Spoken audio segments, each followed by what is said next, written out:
Hey everyone, welcome back to Ontario Gardening. Sorry for last week we didn't post a video. We had Halloween and our neighborhood is crazy with kids. We had like 250 last year, so we do the pumpkin carving and the costumes and all that fun jazz. So I totally forgot. Between that and work, I forgot to post a video. But we are back today and we are mending our beds. So if you're not familiar with what amending your beds are, basically throughout the summer and throughout the growing season, our vegetables and our plants have sucked up all of the nutrients and everything that it can from our soil, and we want to put things back into the beds so that when we want to grow in the spring, we can do that and the soil has a whole bunch of food to give back to our plants. So people like to amend in the fall. They also like to amend in the spring. We are going to do both. But I want to get the garden set up with a nice layer of compost and some nutrients and some mulch and let that fester over the winter, and then in the spring we will come back again with some more compost. I like to do manure in the spring and then leaves in the fall. So I'm going to turn you guys around, show you what we do to amend our beds here, and hopefully you guys can do the same.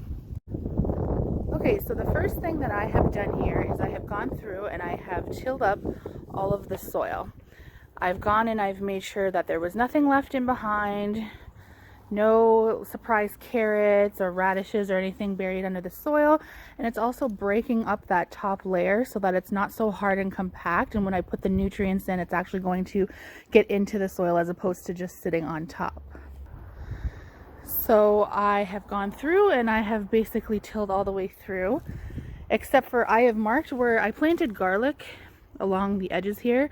So I have marked where I put the garlic for two reasons. One, because we don't want to till and dig up those bulbs, and for two, I'm going to put a little bit of extra mulch on top of where the garlic bulbs are, this way that they're just a little bit extra protected from the cold and the frost, because we do get pretty freezing temperatures here in Ontario. So now that we've gone through and we have tilled our beds, we want to add some nutrients into them. So what we are using here is we are going to put a little bit of bone meal and a little bit of blood meal, and I will show you those. So here is the bone meal and here is the blood meal. They are both organic. If I haven't told you guys before, we do organic gardening for our vegetable gardens, just because I don't want to put any chemicals on our food. We want it to be completely natural so that I can literally come out to the garden and pick them off of the vine and I could eat it if I want to. It's part of growing our own food. That's why we like to, so we know where it comes from and we know that there's no chemicals being put on our food. Even if I have pests or disease, I try to treat it as naturally as possible. So I do like to use organic fertilizers and organic matter back into the soil.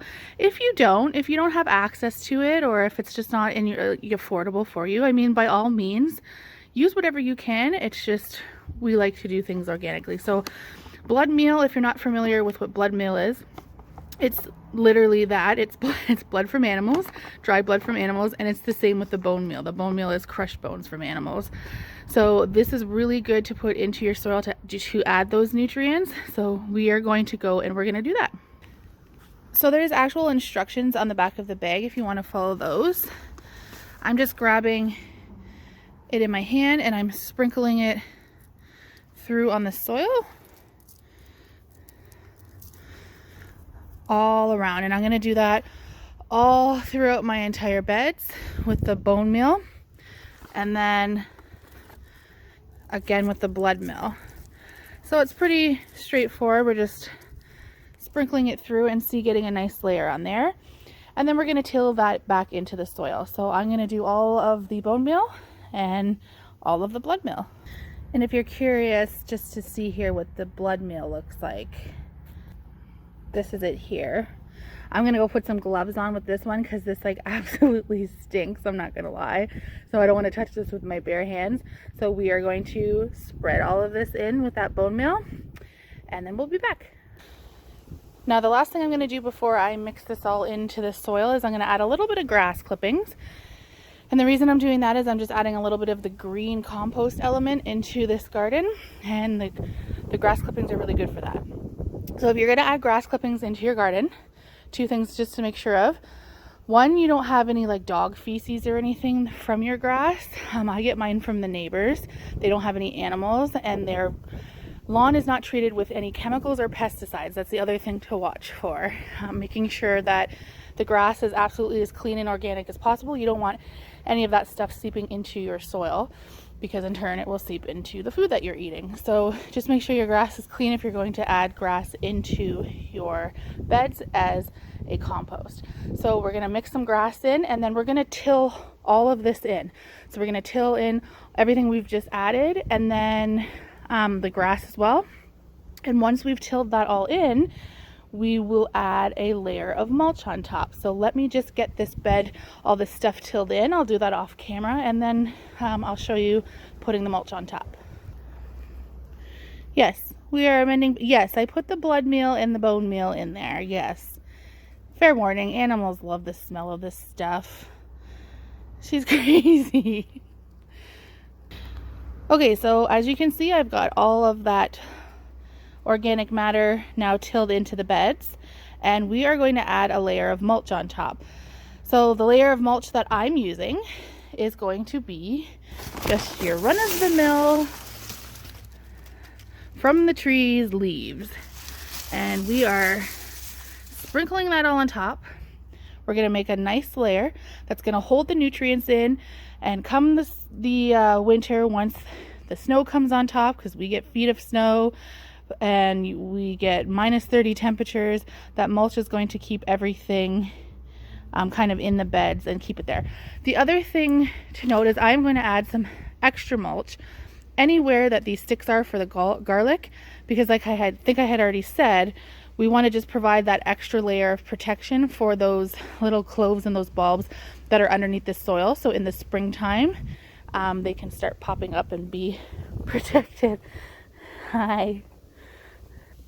So yeah, I'm going to get all of these leaves, and I'm going to kind of crunch them as I go, just to give them a little bit of more of a chance to decompose in the soil. So yeah, because they are acting as that compost, more organic matter. So I will do that, and then I'll show you what it looks like when it's done. So here we are. We have got all of our beds amended here. Now, one of the questions I had received is how to keep the leaves from blowing away.